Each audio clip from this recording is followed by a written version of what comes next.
Okay, good evening everybody. Okay, I'm say thank you for attention and reviewer. My name is Esten Haloho.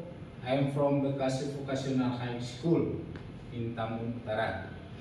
And now I will present to you with the history of the Pindad Company. Pindad Company was founded in 1908 as a military workshop in Surabaya, and then in 2002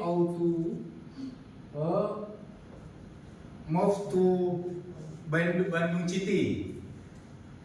It was government under government management until now, and then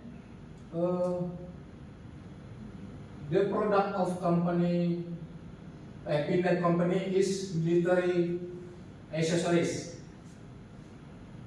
and then they are like two overseas, like to pens, Australian, and any else.